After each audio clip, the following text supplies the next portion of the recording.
and welcome to episode 96 of 15K Plus Random Movie Reviews, the podcast where we take a random movie from Metacritic's all-time movie list. This is Colin. This is Niall. This is Random Movie 849. It's Easy Rider from 1969. Runs for 1 hour 35 minutes. Got a Metascore of 85. User score of 7.3. Budget 360 to 400K. 90% of that was on dope. A little bit of coke as well, probably. We don't talk about not the drinking type either. No. Box office of 60 mil. Massive success. That's good return on investment there. Yeah, so I read, and you kind of get this vibe throughout the entire movie that it's pretty much ad-libbed and ad hoc and all the other ads that you can think of. Which is great, because some of the dialogue is kind of interesting. Well, again, it's not surprising to read that, yes, they are smoking weed for real throughout the entire movie. For realsies, yeah. Yeah. The only thing they don't do is drop the acid in the graveyard at the end. They just sort of act for that part. That's probably good, considering how high they got in that scene. Yeah, that was pretty... it's a bad trip, man. Yeah, that was some strange ass shit right there. So, as a movie, even all the local yokels and everything are just normal people. They just dragged off the street. The people in the commune, the hippie commune, are just friends. And a young Bridget Fonda, Peter Fonda's daughter's first stint in front of the camera. Dennis Hopper was perceived to be an a-hole on set and fighting with everybody. And he had a 3 hour, 45-minute cut of this movie before people went... let's edit this down. I think Peter Fonda's dad, Henry, said, "You have got nothing here. It's a pile of shit." Wow! But in the long run, they got something. I think there's a lot of interesting work in here. Some interesting camera work. I don't know if I'd go with it in future, but in a once-off movie, perhaps it's okay. Like the stuttering. Swap overs from scene to scene. It was weird. It was weird. Jarring. I liked that it was there. I'd never want to see it again. If that makes any sense. That does make sense. Yeah. It was weird the first time. I was like, oh, is that a glitch? Yeah. And then they use it to some weird effect later on where they use a mid-stutter. This is how they end up. I was wondering, what the hell is that they're showing? Some fire on the side of the road? Oh, yeah. It's foretelling of... It is, the foreshadowing. Pending doom. Yeah. So I think this was just an idea they had. There was a loose script, sort of a la Curb Your Enthusiasm, but less funny. Yeah, pretty much. Yeah, as I said, that budget was not spent on special effects or CGI back then. Or actors. They only paid for themselves. Yeah, pretty much. Yeah. I think Jack Nicholson got found from this. Not found, but he got his big role from an Italian director after this. And he's so good in this, though. As soon as he's on the screen, you're like, yeah, there's Jack. He's very good. And he's only in the movie for 27 minutes, I read. I know, it's mad, isn't it? Yeah, and he's so good. He's got this southern drawl, but just kind of unique character to him. I love the helmet he wears as well when he's on the back of the bike. and his expression to go with it is just priceless. Yeah, I heard the motorbike they're on, the Captain America's motorbike, was such a beast, and he broke Peter Fonda's rib or something, like with his knees trying to hold on because it was so off balance. Yeah. There's a ridiculously large bike, yeah. I'm sure there are so many documentaries or behind the scenes stories about this. I think there's lots of defamation suits and just lots of stories around this movie. No, I wouldn't be surprised. It's incredibly surprising that neither of us had seen this before. It's super well known. It's super liked. Kind of shocking. So I think it stands in the era of American cinema history for what it was. Has it diminished its power over the decades as a tour de force? It means something, But maybe if you smoked a lot of dope, maybe it means a lot more to you then. Or from the 60s. I think I read a few reviews from users on IMDb, I think, and it was like, man, this is really, I was growing up in the 60s and this was, this was trippy, man. Yeah, it seems to me like a cultural snapshot of America at that time, just Yeah. before the 60s imploded and 70s came along. I believe it was shot in between JFK's assassination and Woodstock. Oh, wow. So, Small events. yeah, you're dealing with a crazy part of history, American history, and probably global history there. Yeah, yeah. So I can imagine the impact that it had from viewers that were into that sort of thing, Were baked at the, the time. who were baked at the time, long-haired hippies versus normies. Yeah, yeah. It's like growing up in Cooley. Had a bit of deliverance about it in the cafe scene, Yeah, diner scene. yeah. It's kind of an uncomfortable scene, though, isn't it? I'm guessing that's another ad-lib scene. Everything's ad lib. I think they said they were actually shooting for real in some town, and these lads were across the road actually really giving them grief. And then they said, "Yeah, get into the movie. If you're going to do it, get into the movie." You're going to be assholes. We're going to get money out of it. Yeah. And so they came in and they said, "Listen, these characters in the movie have just assaulted a woman outside, so just give them hell when you're slating them." So Wow. they did. I thought they were really good. They were very good. There was a lot of it was kind of dark. It was intimidating. It was scary. It's great. It actually really was for a movie that really, I don't know. It's a weird movie. I think you just said before we came on air. It's a weird movie to evaluate and It's review. like nothing I have seen before in that it doesn't follow any genre. Not really. You could say it's a buddy movie. It's not though. It's a road movie, but it's not as well. It's a lot going on. I like it. It's a lot going on for something where nothing much happens for the vast majority of the movie. Yeah, true. It's a road trip. It's fueled by drug use. And I think if you're into American history in the 60s and drug taking, then you'll like it. And choppers and American choppers, I guess. Is that a chopper? Don't know. That's a chopper. Get to Whose the motorcycle chopper. is this? It's not a motorcycle, honey. It's a chopper. Whose chopper is this? Zed, baby. Zed. Who's Who's Zed? Zed's dead. Zed's Baby. dead, baby. Brum, Zed's brum, dead. brum. Sorry. Classic. Well, anyway, Dennis Hopper directed it. He didn't. Well, he directed a couple after this, but nothing really. He played Bowser in Super Mario Brothers, right? Wasn't that him that did it? That was Jack Black. Oh, you mean in the really shit? The original one? Yeah, I don't know. I wiped out from my memory banks as much as possible. That was one of the worst movies I've ever, unfortunately, have seen. I have a connection with one of his movies personally. You were in it? No, but every time I think of his name and him, I think of the movie he was in called Space Truckers, with I think Ethan Hawke. I don't remember. Seen that. I haven't seen that for a reason because it sounds shite. Anyway, it was filmed in Ireland, Ah, okay. and You were in it. I was not in it. Damn it. In primary school, I think I was in my last year in primary school. Somebody came in that worked on it and had a little space truck with them, and they had worked in the studio or something. Cool. And my last year in primary school, I think, was 92, and the Space Truckers didn't come out in 95, so I'm just trying to work it out in my brain. What the hell happened? Did it take them 3 years to animate everything before the movie was released? I guess back then it probably was, and it was Irish as well, so they probably took lots of breaks and sat around leaning on shovels and stuff. Yeah, anyway, so I've never watched Space Truckers, but Okay. I watched the trailer for it when I saw his name pop up and go, yeah, I always just remember Space Truckers. Yeah, yeah. I'd imagine it's really good. Yeah, most likely not. So I got two Oscar nominations. One for Jack Nicholson, of course, and then one for the actual writing. Which What writing? yeah, they got a lot of plaudits for it. I don't think they realized how loose it was, and There was no writing. It was just three lads baked. in real In real time. life, yeah.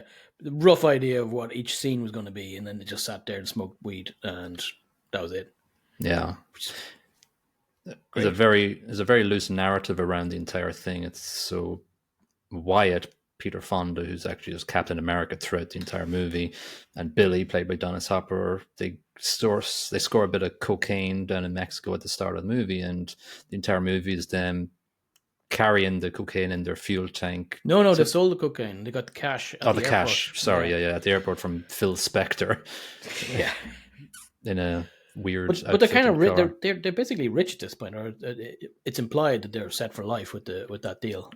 Right, yeah. Where are they going? They're going to New Orleans, baby. Why? That's their goal.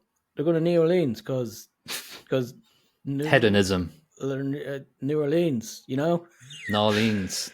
There was no real goal to what they're doing. I think it's just they're out of their bin most of it, and they're just driving around. They didn't have the bikes until they got they made the coke deal. So I think it's implied that they buy them at that point. Yeah. We must say, so this is the pre-credits is the coke deal, and then it's the handover and getting paid by the runway with all the airplanes go overhead, which is quite a well produced shot and scene. I love the nose. I've never seen a nose spoon before. You haven't watched a lot of cocaine movies then. I haven't, unfortunately. Special spoons specifically for your nose. I've certainly seen them. Oh, I must tell you a narrative then. I know people don't wait around. I was already told one narrative, but we lived in Helsinki for 2 years in an apartment, and it was furnished and everything. We didn't move anything in. The day or week before we left, we started just cleaning up stuff, and we cleaned up the cupboards in the kitchen, and something in the back of the cupboard, little leather pouch, opened it up, just full of drug paraphernalia, little drug spoon, little mirror, little cutter. I saw pictures of the apartment before I got there, and it was like a music DJ, so it made perfect sense to me. Are we talking about a drug spin here? Are we talking about like heroin shit? No, because there's a little chopper, so I'm guessing it's cocaine. It's just like, and there was a little mirror as well. So, lots of connections to this movie. I never took coke in my life. More of a Pepsi guy, me. Yeah, tab clear. we must note that obviously there's no dialogue, there's much, if any, at the start before the credits start rolling, and then we get the start of this amazing soundtrack. Oh, it just kicks in. Lemmy, baby. Born to be Wild. Well, it's I Shazammed every song that came up, so I know who the name and the artist, and the first song is The Pusher. It's by Steppenwolf. Oh, Steppenwolf, yes. Yeah. And then we have a little montage of them under Choppas. We have the first intro of a lot of the weird flash cuts, transitions that Hopper probably didn't have anything to do with. Maybe he did, I'm not sure. And then we have Born to be Wild by Steppenwolf. Didn't know, yeah, great tune, and really just really relative to motorbikes, and it's synonymous with cycling, motorbikes now. Yeah, it kind of just screams about the freedom that the lads are trying to get by just heading out onto the highway, looking for adventure. Exactly, and whatever comes their way. I know it really does set it, and it's just I didn't know it was in the movie. This song, I don't know. It's probably not written specifically for the. Probably just grabbed it. It's not, and here's another innovative thing that this movie did. So this is one of the first movies, if not the first movie, where the soundtrack is all pre-released songs. Movies didn't do that back in the 60s, apart from the Beatles movies, obviously. Well, yeah. But I didn't realize this is one of the first to actually. And it uses these songs to great effect. It really does. Oh yeah, they picked the perfect songs for the perfect times mostly it's during Tropa riding, but there's a couple of weird songs as well in certain parts. We do get an initial sort of vibe check when they get turned away from the motel, vacancy to no vacancies. They're long-haired druggies, and normies don't like them. That's it. Nobody wants no hippies here, which is weird. Because they're kind of reasonably chill individuals. Maybe not Billy, but Yeah, well, that's the thing. The next note I have is one of the first campfire scenes, pretty much interspersed like chapters throughout the movie are these campfire scenes, and you get an initial first look at them. Hopper is your typical stoner, like, man, hip to the max, man. He's substantially more aggressive than the White slash Captain America character, though. Fonda is chill. That's what I wrote down. Yeah, He's chill. He does get high, but he's chill. yeah. Whereas Hopper gets a bit paranoid, consistently paranoid, and sometimes he's right to be bloody paranoid. Quite. I did see some similarities and connections to Withnail and I, just a little. Yeah, the lads Nothing. are big into the substance abuse. Yeah, I wouldn't say these guys are as bad as Withnail. No, no, these guys actually seem nice. Even Billy seems like a reasonable guy, but especially Wyatt, he seems really, live and let live type guy. Whitnell, more about effing people over and getting what he can out of them. Yeah, he's a bit more selfish. Uh, they have a flat tire and go to a farmhouse and they have dinner with this massive family with this guy. What did you think of that? Because Wyatt, aka Captain America, I'm just calling him Wyatt from now on. It takes Wyatt, too yeah. long to say everything. He's sort of pepping up the guy, saying, "Hey, man, you got a cool here. This is, I mean it, man. It's cool. This place Yeah, is because cool." the farmer in question, Yeah, he's like, he's downplaying what he's got in life. And Wyatt's like, no, man, no. What you got here, you should be proud of what you got. And he means it. He genuinely means it, which is nice. And it's this, redneck scene compared to what happens later on, it's quite a contrast. yeah, yeah. Uh, we have "Wasn't Born to Follow" by the Birds for the next Great montage. tune.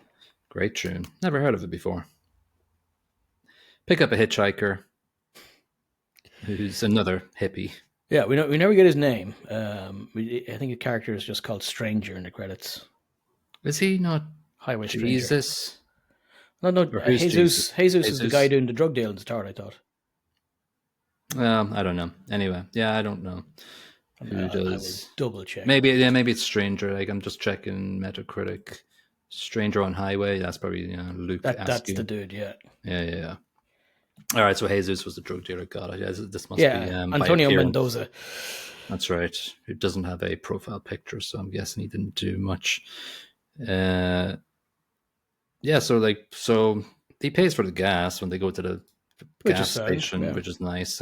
But Billy's all paranoid and hyper. Paranoid about the money. Money's Because in the tank. yeah, I'm with Billy. There's a shed load of money in there, and this complete unknown is sticking his hands all over it. Yeah, we have that little scene. And we're back on the road with "The Wait" by the band. That's a great song. Look, that is a just ridiculously good song, let's be honest. Yeah, very good. And so we have vistas of everything. Do you know what those land masses are called? Geographically, not the actual names of them. You want me to talk about rocks? Yes, I do, because I know it and I want to pass my stupid knowledge to you. Hit me with your stupid knowledge. Boots. Boots. Butts. Boots. Boots. Wow, that's a great name for something. Yeah, the ones that Boots. like stick out just vertically. That look kind of like boots. Well, I don't know if that's or butts. Butts. More like butts. Yeah. So they have another fire talk and Yeah. Mardi Gras baby. They're heading to Mardi Gras baby. Yeah, this And time then they got their hiker with them. They're the stranger on yeah, the highway. the stranger is with them, and so Billy keeps on asking, "Where are you from, man?" He never answers. He's just I'm from a city, man. They're all the same. they're all the same. He says something about what did he say about Porky Pig? It's like, "What's your name?" or "What's your Oh, Billy asked him if you could be anybody in the world, who would you be? Porky Pig?" I wouldn't mind trying Porky Pig. And Wyatt's like, I like being me, man. Do you think that the whole ad lib script suffers at times? Could have been a better movie if they'd actually planned out a stoned conversation, like let's say Tarantino could do. I think you'd lose the uniqueness of the movie if you did that. I wouldn't do it now. I'm just saying for '69 movie. No, Would it? I think they were better off leaving it as is because let's be honest, Hopper and his director directorial debut is kind of like the best thing he's ever done from that point of view. So I think to make something unique and that is known by pretty much everybody on the planet, they achieved that by not actually writing the script. I Yeah. think this is a win. I put this in the W column. I think if they'd actually written a hard and fast script, it could have strongly diminished this movie. Especially if they're going to be baked while they're ad libbing, you know. I think that if they weren't going to be baked, you couldn't have done it. Yeah. I think it's just right place, right time for this type of movie. Yeah. Just the perfect era. So they head to the commune, and it's a sort of It's a real weird commune. situation. Column? Column, yeah. It's a real column. Yeah, and then there's a row. Another name for a boot, column. Yeah, it's a real commune apparently, and real life hippies. Yeah, they grabbed people from random communes. Yeah, they've got a mime troupe. They're planting crops in sand. There's just a bunch of. I think 6 months down the line, everybody's dead. Yeah, we do have this sort of unique pan of faces going around, and Half of them are like spaced out. Some people are kind of grinning. Some people are just grumpy looking. It's weirdly, I like it. I don't think I'd normally like it. For some reason, it kind of works. Kind of quirky. it goes on for a while. It does go on for like a minute. Faces after faces. It's basically, if you think about it, it's a cameraman in the middle of a circle and it's just going around. And yeah, for the time, I'm guessing it was cool. Yeah. It was it's still kind of unique to me too. It's fine. I think we spend too long in the commune. I could do it less time there. Yeah, just see, that's the thing though. This is what I'm getting at. Is there any reason for any of the scenes in the movie? No. Does it develop anything? I think a lot of the pointless scenes are kind of the point, though. You know, they have no. While they have a quest, which is to find freedom or some such nonsense, most of the time they're just bouncing between situations. Yeah, there's no arc. Yeah, this is a weird movie in that respect. There is no arc. They have fun and games for a while, and then the consequences of it is at the very end. There is no arc. It's a cliff. So what makes this movie memorable? Soundtrack, Very ad-lib much so. dialogue. Yeah, the dialogue's at times fantastic. And I guess just the fact that it came out at that era and it fit in nicely to a niche. And it's the movie that brought us Jack, which is, in my opinion, very important. He's a fantastic character actor, and his plasticine face is just amazing. So this commune again, like it's just it's a thing that happens to them. They go skinny dipping. The Billy goes towards a sort of area and they stop him with a cross, and who sent you was said to him, and he just basically go, gotta get out of here, man. So yeah, a bit of paranoia. Then they go skinny dipping for some reason. Yeah, they went skinny dipping after that bit, and then on the head, right? Yeah, and then they leave the commune and they hit the road again. But then we're quickly into a built-up area, a town, and for some reason they decided to drive their bikes through a marching band as part of a parade. That doesn't end well for them, or does it? One bit before they leave the commune, though, the leader says, "At the right place, at the right time, quarter this up, baby." Yeah, I don't know. I don't know if they used it at the right time later on, but a little bit of crystal meth, speed. Probably LSD though. God knows, but yeah, that level of trippiness, yeah. So as you say, yes, they for some reason just go down a parade route and get chucked into jail, which is kind of fortuitous because they meet somebody in said prison, a lad called George, lovely guy. George, he is a lovely guy.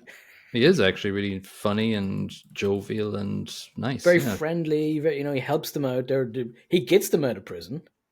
Because the cops don't like them because they've got long hair. But this guy, he is from the same background as the cops, but he's got a different perspective on life. Yeah, he's a lawyer and he's I think he understands he has a relationship with the bottle, and maybe Substance abuse, yeah. sees some sort of kinship with these hippies and freedom that he wants. Uh, And and I love. I'm assuming that Jack was given the chance to ad lib his lines as well. How he speaks in this is just so colorful. It's so great. yeah, it is very good. He stands out because, to be honest with you, Wyatt and Billy don't really have a lot of sentences to say, lines to say, because I'm guessing they just let Jack, when he was in the movie, Why wouldn't you take it let away. him? You know, he shines in like they're damn good actors. And then Jack turns up and like, oh, that's all you see. Yeah, Bloody amazing. I like that Billy's first interaction with George is one of, again, anxiety and paranoia Paranoia, and yeah. hatred of him. Shut the hell up. I love the Changes great way though. George just yawns. He makes this weird yawn, and it's just very good. It goes along the lines with the noises he makes after he takes a swig of booze as well. What is it? Yip yip, Yep, hey yep. hey, or something. Yeah, It's great. It makes no sense, and it works for that. It works with his character. yeah, for sure. Anyway, they get helped out by Yeah, Mr. Hanson, Mr. he's a George. lawyer apparently, and He's a he's lawyer. friends with the cops, mostly because he bribes them a lot by the sound of it. So when he's talking to the cops at the end when they're leaving, I had such a flashback to Office Space, because one of the officers is Bob, and George just says something. Oh, thanks a lot, Bob. And the two cops are just standing there, staring at George, just like the two Bobs in Office Space are staring at the main protagonist in Office Space. And I just wonder if I didn't even look it up today, but it was just so similar with the way they were just smiling, looking at him as if they really liked him, like they do like the main guy in Office Space. It was just weird. Yeah, now you mention it, I remember that scene from Office Space, and it does What do you parallel say quite. you do here? Well, Bob. Such a great scene. Yeah. Anyway, Anyway, outside, this is first where of the day. he gets his first of the day. This is where we get the. I'm not even going to try to do his catchphrase squeaky thing or whatever it is, but he makes a bunch of weird noises, Yep, yep. hikes his Something like elbow that. up, yip yip yip, and then he gets another great one later on, where screaming swamp for some reason. Because they were stoned. It's great. Swamp. I would like to go to New Orleans with you. You got a helmet? Oh, I've got a helmet. He does. And it's so ridiculous. Like, I've never really seen Jack Nicholson doing comedy before, and this isn't really comedy. It's character No. acting, but it's hilarious at times. Character acting with a bit of highness. Yeah, yeah. So he chucks his American football helmet on. He looks like a dork. They travel down the road, and we've got this bird song by the Holy Modal Rounders, and it's a weird I had song. not heard this song before. No, no. So they have their big campfire scene here, which is a whole diatribe about UFOs because George is taking his first joint ever, and so So good. Oh, it's so yeah, good. it's a typical stoner UFO conspiracy. They're among us, man. But they're Among so. us, man. What is? Oh, what's the phrase? Oh, yeah, because our way of life is so antiquated that we can't be told about them because we'd all just panic. So the powers that be won't let us know until we're ready, and they're breeding with us. Everywhere, The man. Venusians, man. The Venusians, yes. And I love the way there's a certain point when he's talking about UFOs and it cuts to Peter Fonda and he just looks up randomly at the sky. And I just thought that was a very Nice cut. funny Yeah. cut. I'm guessing they were looking through the footage and went, oh, that looks Glue good that in there. there. That's Yeah, perfect. Yeah. slot that in there. Yeah. So good. Yeah. Crackpot ideas. Yeah. George Yeah, is all. Billy's having none of it. At the end, I think Peter or Wyatt or American Wyatt goes, how's your joint, George? It's a good point because I think at this point, Jack probably has been in real life just chatting for like 5 minutes without stopping. The other guy's like, shut up. I think I read there was two takes, and he was in the middle of his diatribe about UFOs. The second take came along, and he just continued, and everybody's going, "Jesus, that's pretty good." Brilliant.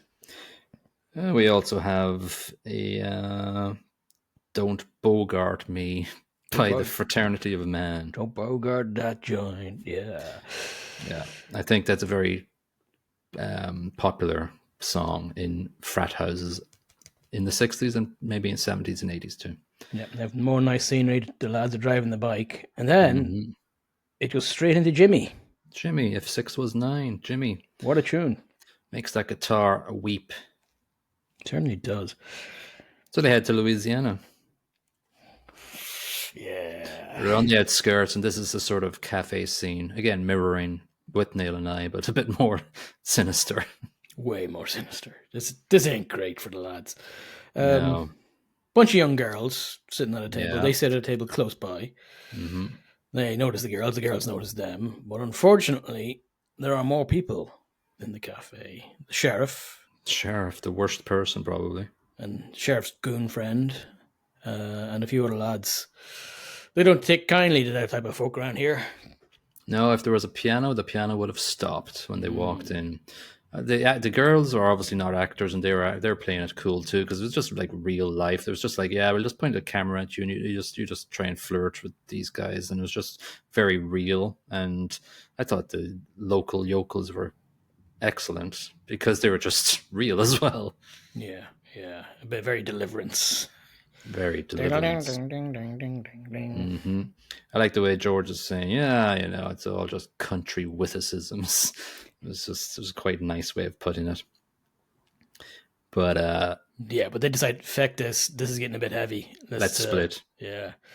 The girls come out chasing him, and then I think George goes, yeah, the man is at the window. They're the like, man is at the window. I think one of his goons said, oh, they'll make it past the parish line. And he's not wrong, especially for George. It's not wrong. And the next scene, this is where they have a few drinks, or he has a few drinks, a few tokes, and does the swamp thing. Swamp. Something about bullfrogs and did you ever talk to a bullfrog in the just total stoner? Moonlight? They're all just high as kites. Yeah, we sort of have a hard cut, and it's just somebody beating the shit out of them all over their blankets. Yeah, I'm not sure why the people left. I do remember Billy pulls a knife, and then everybody else the bad guys are gone. I'm not sure. Did they run because of the knife or whatever? But it's too late at this point. Anyway, Georgie Boy is toast. Yeah, we sort of see a mid shot of him with sort of weird blood on his face. Doesn't look that good, but no. But it's quite dramatic. George Nicholson. George Nicholson. That's the mixture between his real name and his character name. He got Jack that Nicholson. Involved. He changed his name.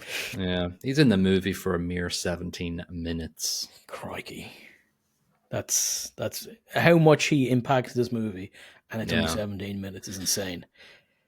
So we don't really see a lot of reaction from the two lads. It's not that type of movie.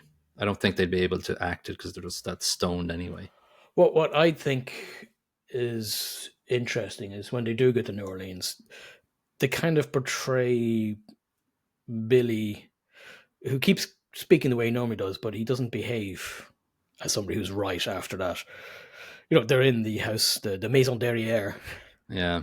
Just before we get there, because I promise I would say every song's name before they get there. There's a song called Kyrie Ellis and Mardi Gras by the Electric Prunes. I missed that one, but it's a great name for a band. It's a great name for a band. Never heard of it. But yeah, they're in the ladies' house. Yeah, and they're getting a couple of ladies. Yes. Two. They get two ladies, but the two lads aren't that into it. Even Billy, who's, you would have thought would have went, oh, what the hell, let's go for it. He's saying all the right things, and then he's like, he's still upset that his friend just got killed. And if he wasn't, and they didn't try to act that a little bit, it would have seemed really stupid. Yeah, they have a couple of terrible makeup bruises on their face, but nothing really is a carry-on from George's death, really. So it's not that type of movie, I guess. No, but they do something kind of weird, kind of a nice little scene where they go on a date with the hookers. Let's head outside to the parade, and Yeah, it's all shot in grainy footage. yeah. But the first bit of it is, and then it switches to daytime parade after being the nighttime parade. Was it? I'm not sure. The I lighting think, kind of yeah, has me confused somewhat, and the sequence is a bit off, maybe. I think they just party all night or something. I guess Yeah, I yeah. don't know. They end up in a cemetery, and this is where it becomes this sort of art house montage for the next couple of minutes because they take some acid and it goes nuts.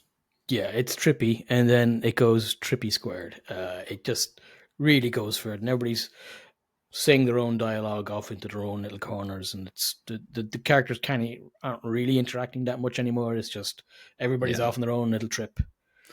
Yeah, there's like a prayer voiceover, and I think Peter Fonda was told by the producer or script writer or something, just pretend you're talking to your mother who died beforehand when you're I at the love you. I statue. hate you. I love Exactly. you. I think she killed herself or something. Oh So it was, wow. Okay. yeah. So it was that sort of, yeah.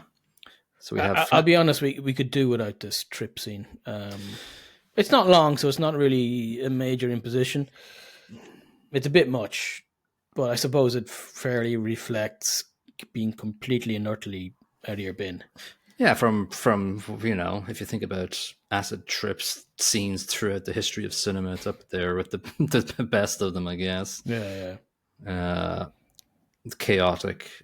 Flash Bam Pow by the Electric Flag is played. Maybe after I think it's just a concoction of noise when they're going through yeah. their trip. Again, what's the point? There Is isn't it any the real point to what they're is it doing.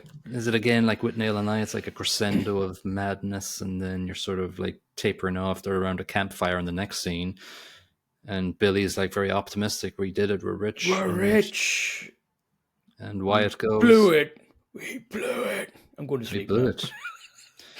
Yeah, so it's all right, Ma. I'm only bleeding by Roger McGuinn is played, and Very good. they're motorbiking along the next day, and Not for very long, though. no, two yokels in a truck goes, look at the ginks. I don't know where ginks come from. I'm a bit naive about that word. No idea what Hopefully, that means. hopefully it doesn't get me cancelled. But the guy I've never thinking, heard it before. I have. no, I guess the guy in the passenger seat said, all right, let's have a look at this shotgun. See if we can. Yeah, he says to the other guy, pull up close to these guys, let's scare them. And then he shoots him. Shoots Billy. Shoots Billy. Wyatt heads on, turns around, goes back, and I'll says, go I'm going to get help. Yeah. But then he meets the other truck, and then you kind of see it in slow motion going towards and meeting it, and he gets shotgunned off too. Yep. Previously, when did he flash forward to that That fire again? I think I was somewhere in New Orleans. I think that's when they were leaving Maybe it's with the girls at the start or something. When he's just sort of thinking about things, he flashed Yeah, it forward. was definitely New Orleans. Whether it was Yeah, leaving New Orleans or in New Orleans, I can't really remember. But yeah, yeah, it was foreshadowed. yeah. I didn't know what I was looking at though, but so they end up just being shotgunned to death at the side of a road, and it's sort of It's very sudden. it's Very just sudden. game over, man. And I think it puts the icing on the cake of a pretty crazy, non-meaningful plot. Yeah, and I appreciate how much it doesn't follow any formula. This movie, like it doesn't match what would traditionally be considered a decent. There's no arc, as you said earlier. There's no arc. It's just loads of stuff happens. Dead. Yeah, yeah. There's no character development. I think we tried to sort of explain it already. It's just sort of it is what it is, and I hate Yeah. that phrase, but it is what it is. I think in this instance, I think it's good that it is what it is. I like its uniqueness. There's a lot of 99.9999% of the movies we see nowadays is just the same old crap rehashed in different forms. This is not rehashing of anything. This is Possibly because Yeah, everybody was baked in the process of it. This is different, and I think it's I like it for its uniqueness. I'll never watch it again. yeah, it's not something that is quotable apart from maybe some Jack Nicholson stuff, This but it's not UFO really. stuff is, Yeah, yeah, but yeah, beyond that, yeah, yeah.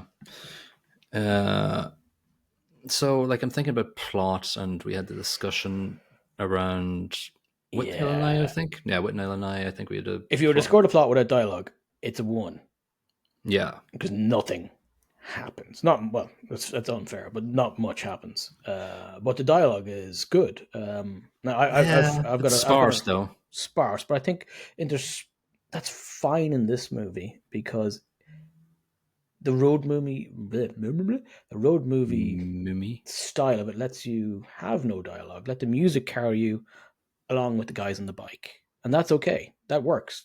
I'm okay with music video elements to this. It worked for me in that respect. So I give the plot, while not a massive score, 2.75. That's exactly what I put down. So it's not a great plot because there's sort of all depth to this. Yeah, and I think as we did mention, like we are taking into account its script when we think about plot, and because it's ad lib and they hit sometimes, they miss some Yeah, other yeah, times. which is fair. There's not a lot that happens. There's no arc. There's no redemption arc. There's no timeline that plots along nicely. There's Yeah, no real, any great movies. I'll go, oh, great, this next scene's coming up. Like I can't look forward. If I watch it again, I can't really look forward to the commune scene. There's no real good just the stuff. UFO scene. UFO scene's up there at the top. Like if there's a graph, it's like pretty much flatlining. UFO scene, uh, diner scene is quite good up there.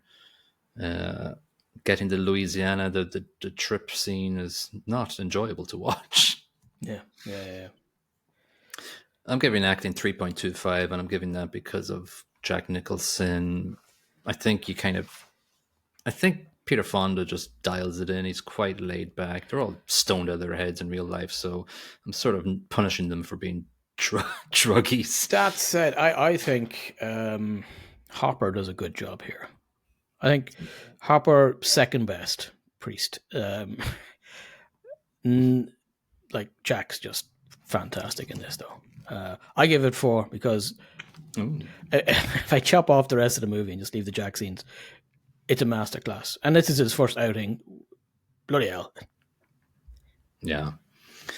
I'm going to go nuts with the soundtrack. I'm giving 4.5. I had it at 4.25, but I'm giving 4.5. Like I was looking forward to each segue between scenes just to see what the next song was.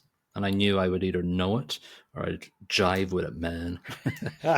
I only dropped the 4 and listen, 4 is good. Music here is brilliant. Yeah, the reason I'm kind of dropping it is because of I can't remember the name of the song now. The one that fades into the Jimi Hendrix song.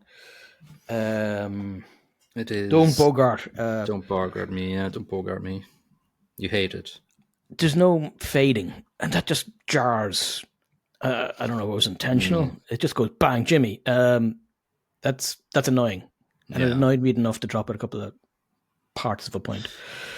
That's another byproduct of trying to cut a 3 hour and 45 minutes edition to an hour and a half or so. What is it? 1 hour, 35 minutes. So a lot of these things are a product of what it was and Dennis Hopper's maniac way of doing things. Yeah, yeah. Also, let's bring in the sound of the motorbikes. That's cool. That's part of Sound Brackets track. It They're is, cool. and it adds to it. It's pretty cool. It's a lovely sound. It would be nice to be tootling along there on tootling. I'm not sure that's what they It's call not it's not a Honda 50cc or a penny farthing. Penny farthing. Tring tring. Yeah. No, it's a nice sound, and it does kind of bring you there. How did you ever get off a penny farthing anyway? Painfully. I've seen people. I've seen people like drop down the back or something, but it's like, what the hell? It's going to. You literally have to jump and then catch the bike on the way down. I have seen people do it. It's stupid. Yeah, and like a little kid. Oh, here's your penny farthing. Good luck. We had no stabilizers back in that day. Back in the day, Interesting bikes. I like penny farthings. They intrigue me. I give production 3.25. I'm not going to go anywhere near 4 because I just think the willy nilly drug induced production kind of affects it. I think it could be. I don't know. I don't want to say it could be a lot better. No, It's good. It's I don't good. want the movie to be better. I like it the way it is. I give it 3.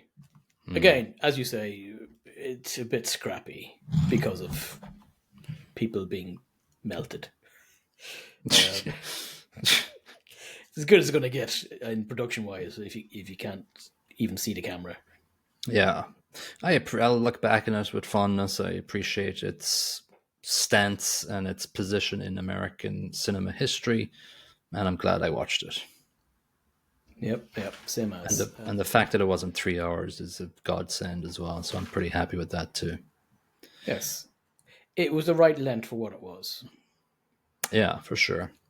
Robert Rottenberg in USA Today in 2004 reviewed it, saying he gave it 50 out of 100. He said, looked at from the vantage point of more than 3 decades later, the movie is frequently incoherent. The dialogue sounds like it was being made up on the spot. Yeah, duh. Did you read about the history of it? And the acting is spotty in many cases. I don't think Robert Rottenberg understood the Yeah, assignment there. he really doesn't. Yeah, yeah. We, as two-bit idiots doing a podcast, researched more than he did, and he's a journalist. We know how to work Google. Yeah.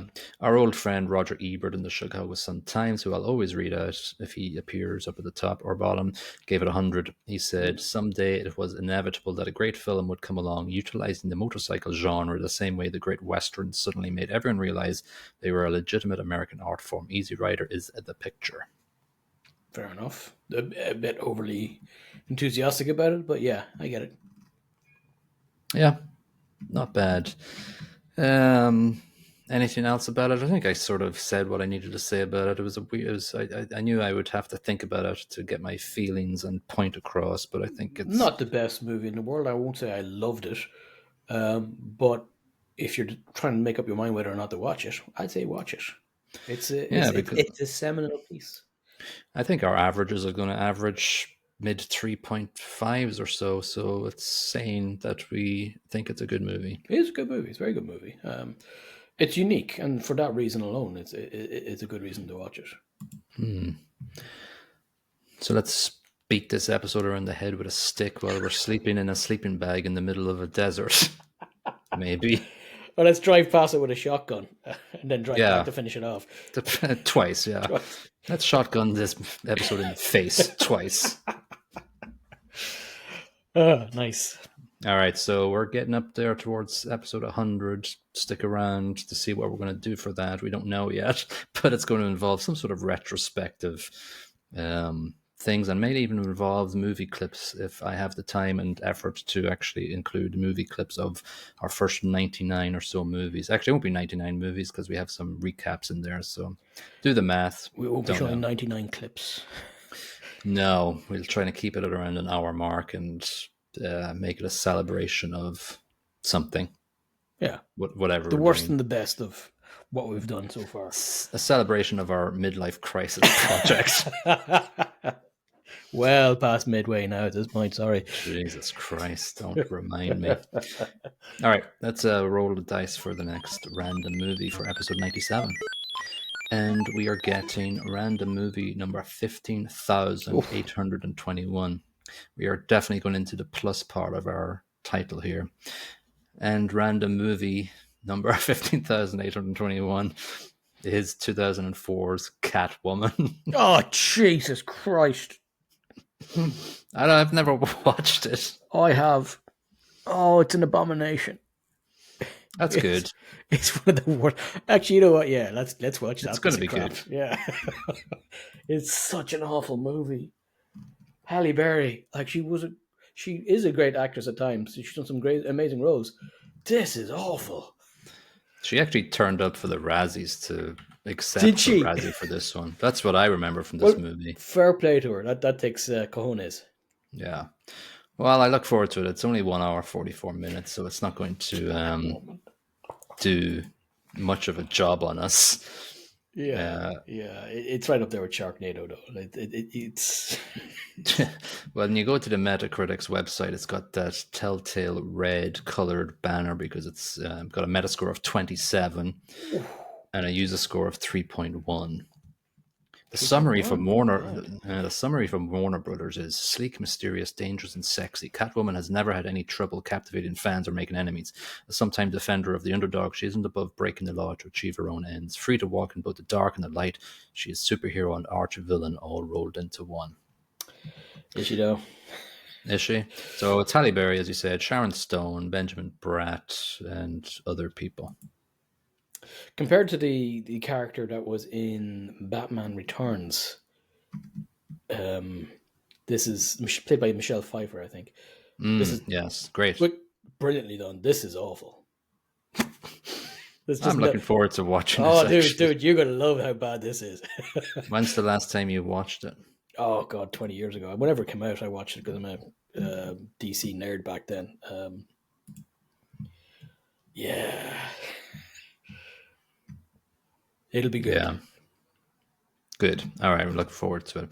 All right, so that'll be episode 97 of 15K plus random movie reviews. If you're listening to this and haven't just clicked the star on whatever platform you're listening to us on, if you're on YouTube watching us, hello, then please like and subscribe and click the bell or whatever the hell you do and share us around. And we'll see you in episode 97 for Catwoman. Meow. Bye. I try.